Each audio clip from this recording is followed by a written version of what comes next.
खुले हवा में सांस लेने के लिए आप अपनी छत पे जरूर गए होंगे। अपनी चारपाई पर लेटे लेटे आसमान को आपने जरूर निहारा होगा। अनगिनत तारे और चमचमाता हुआ चांद आपके मन में भी अनंत सवाल को जन्म देता होगा। कितना विशाल है ये ब्रह्मांड और कितने छोटे हैं हम।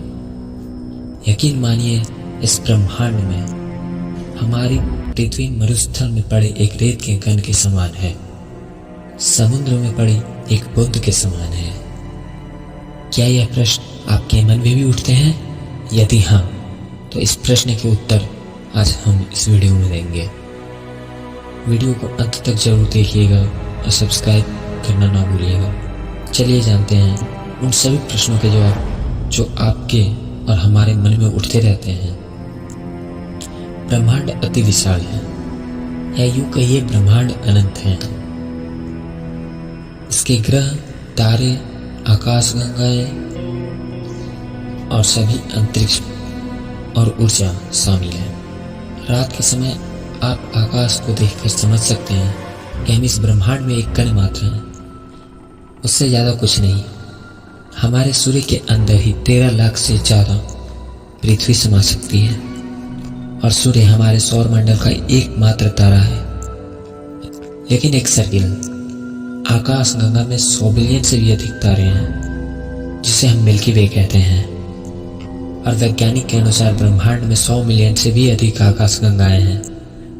वैज्ञानिक भी ब्रह्मांड के बारे में 1% से कम ही जानते हैं।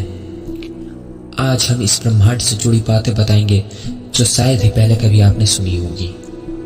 हो सकता है ये प्रश्न आपके मन में भी आए हों, लेकिन ये आपको आज जवाब मिलेंगे।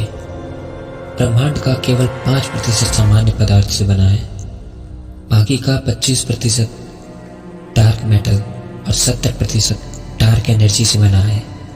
यदि हम शनि ग्रह को पानी में रखने में सक्षम हैं, तो पानी पर यह तैरने लगेगा, डूबेगा नहीं।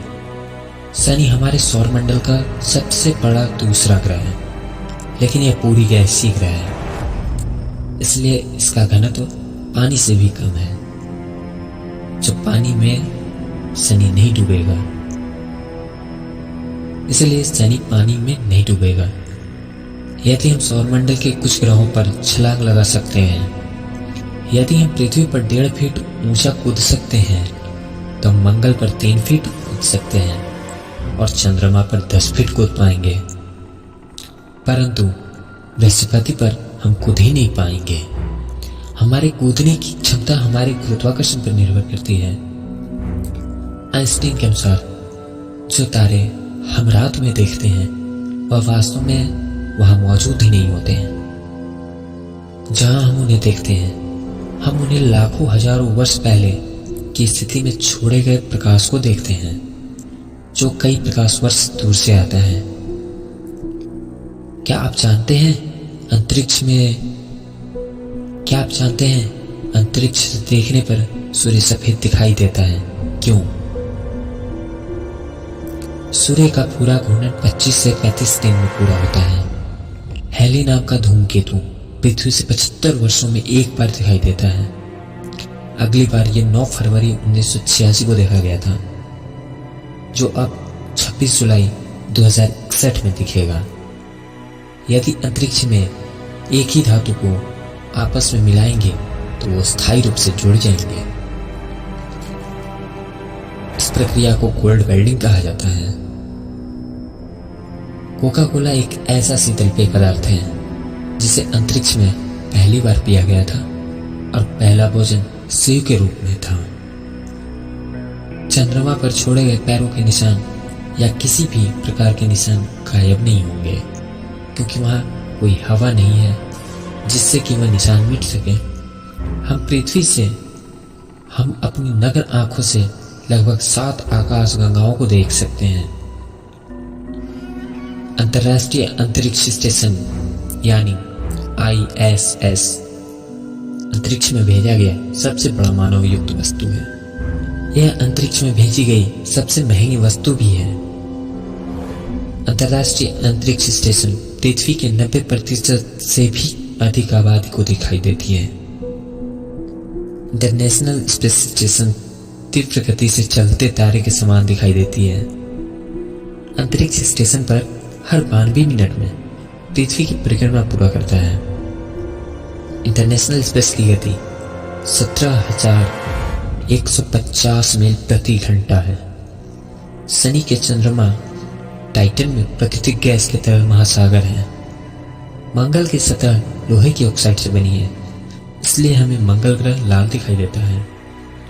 यदि आप पृथ्वी पर एक पेन की नोक के बराबर के आकार के सूर्य के टुकड़े को रखते हैं तो आप उससे 145 किलोमीटर की दूरी पर खड़े होंगे, तब भी आप सूर्य की गर्मी से मर जाएंगे। यानी यह एक पेन के नोक के बराबर का एक टुकड़ा 145 किलोमीटर तक की एरिया में जीवन को नष्ट कर देगा। अंतर्राष्ट्रीय यान को पृथ्वी के गुरुत्वाकर्षण से बचाने के लिए कम से कम 27 किलोमीटर प्रति सेकंड से चलना पड़ता है।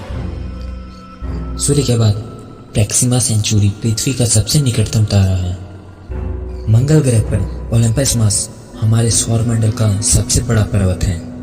यह पर्वत पृथ्वी के माउंट एवरेस्ट से 3 गुना बड़ा है।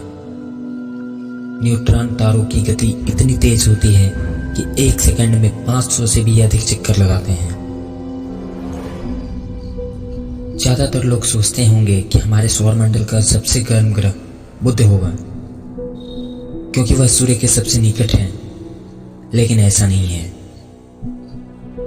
हमारे सौरमंडल का सबसे गर्म ग्रह शुक्र है, जो सौरमंडल के 4 स्थलीय ग्रहों में से एक है, जिसे इसमें CO2 96.5% का घना वातावरण है। आज की इस वीडियो में बस इतना ही। आगे जानने के लिए हमारे चैनल को सब्सक्राइब जरूर करें। धन्यवाद।